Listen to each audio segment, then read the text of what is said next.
Hello, everybody. I'm coming to you from snowy Colorado. So when you live on the top of a mountain, this is what it does in the middle of May. Isn't that crazy? So today I want to continue with the Intimacy with God series, and this will be part 3. So when I was thinking about what has improved my relationship with the Lord over the past few years, especially being at Charis Bible College and having gone through the healing journey with our miracle girl, Serena, I wanted to remind you that part of healing and part of breakthrough and living in victory with the Lord is having intimacy with Him. And if you think about it, if you have a very close friendship with a friend, or if you have a relationship with your spouse, for example, if you're married, you would not say the same things and do the same things with them every time. It would get stale.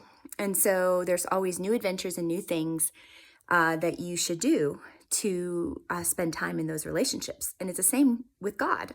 So I wanted to give you some new creative ideas on how to spend time with God in new and different ways. And I wanted to give you just a fresh breath of fresh air to try something new and different when you approach your time with God this week or this weekend. And I had a mentor a long time ago who was one of my favorite people in the world. And she had lived near a pond, kind of like a small lake. And she said some of her best times with the Lord were walking around that pond, enjoying nature, enjoying just the beauty that surrounded her, not just in her house, but she would definitely spend a lot of time in nature connecting with the Lord. And she was always able to hear from Him and connect with Him in that environment. So here's some new ways. And we have a visitor. Hi, honey. Our kitty. Ways to connect with God in new, fresh, creative ways. Going outside. Today, I'm not going to be doing that because it is very snowy and freezing. But what's crazy is this weekend it's supposed to go up to 70. So going outdoors, anywhere outdoors would be. Sometimes if I'm desperate, I literally take a walk down my street, and it makes such a big difference. Have coffee or tea with the Lord.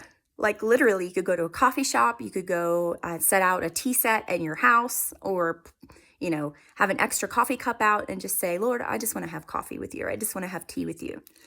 And you'd be surprised at how intimate it gets, close, and how it deepens your friendship.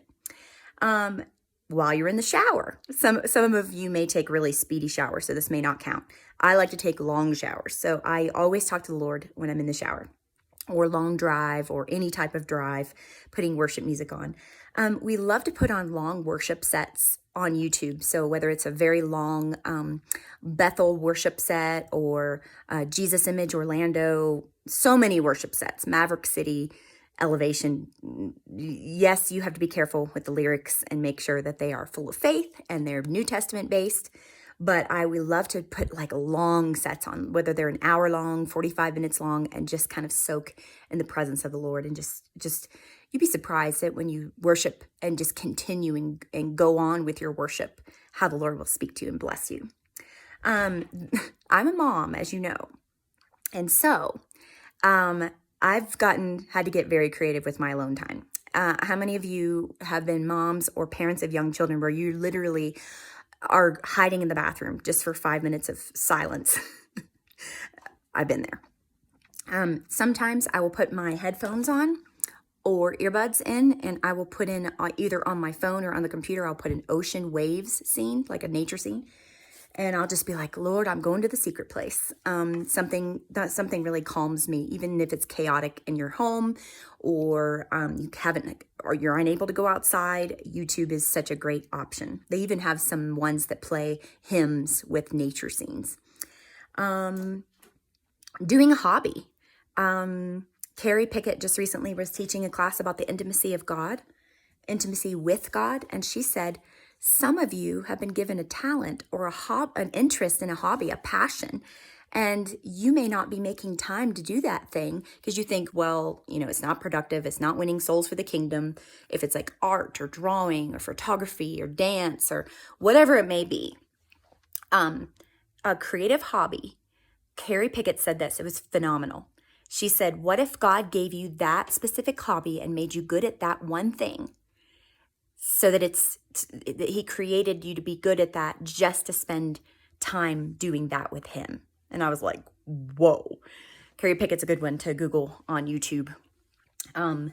She has just amazing insight to how to have intimacy with the Lord. So doing a hobby, art, painting, photography, dance, whatever your passion is, you can actually do that and stay in communion with the Lord and talk to him and ask him questions and just enjoy that time with him. Some more are doing chores. Well, while you're doing your chores, turn it into talk time with the Lord. Talk and ask him questions and take time to listen, which really takes the mundane boringness out of chores. Going around making bold declarations, declarations of faith, declarations of healing. This can make you also feel closer to the Lord. Praying in tongues. This channel covers it a lot. It's phenomenal, amazing way to get closer to the Lord. Journaling, reading small parts of spiritual books, Christian books. YouVersion devotionals is an app called YouVersion that has amazing devotionals on it. I highly recommend any of Joseph Prince's ones. So Joseph Prince on YouVersion, the devotionals. Watching nature videos. Sometimes when you do, and like even animals, seeing God's creation and just the beauty of it really connects you to God. We sometimes would do 4K travel videos, and we'll be like, wow, there's so many beautiful places. And I don't know, it just makes me feel like, God, you created this, and I feel closer to you. If you can't go outside, sometimes doing your devotions or sitting by a window just to observe the animals going by, and sitting by a window does wonders. Praying with your spouse, praying with your kids, or praying with a friend. Whatever close relationship you have, you can even be praying online, calling a prayer line. This will deepen your relationship with the Lord. Taking communion. Maybe sometime soon I'll do an in-depth teaching about just encouragement about the power of communion. But taking communion with the Lord, sometimes when I just need a refreshing and I need to be reminded of the power of his blood and his body broken for me, I'll do communion and it'll really connect me to the Lord. Sometimes I'll go get food to go and eat in my car. Mom life, hashtag. And so I enjoy a good meal every once in a while from takeout if I have free time, which is sparingly, and just enjoying good food and just talking to the Lord. And then the last two I'm going to share are sharing your testimony of salvation with someone. You'd be surprised at how sharing your testimony with a stranger or with someone that God puts on your heart, how that will deepen your connection to God and it'll just remind you of all that he's done in your life. It'll make you a lot more thankful. And Thanksgiving is a huge key to intimacy. The last one I'm going to share today is serving people in need, whether that's serving in your local mission and your local food bank, anything to serve the less fortunate, to help in serving in your church, serving your local community. There's just something about it where it's just you're doing what Jesus does. He washes feet. And so when you're serving, it's just another way to say, this is me trying to be like you, Jesus, and you'd be amazed at how close you can get through doing that. So I have much more to share, and I'll be coming at you next Wednesday with part 4. But try something new and creative, and let us know. Give some feedback on this channel about what you tried and what you thought of it and how it connected you closer to God. Until next time, see you next week.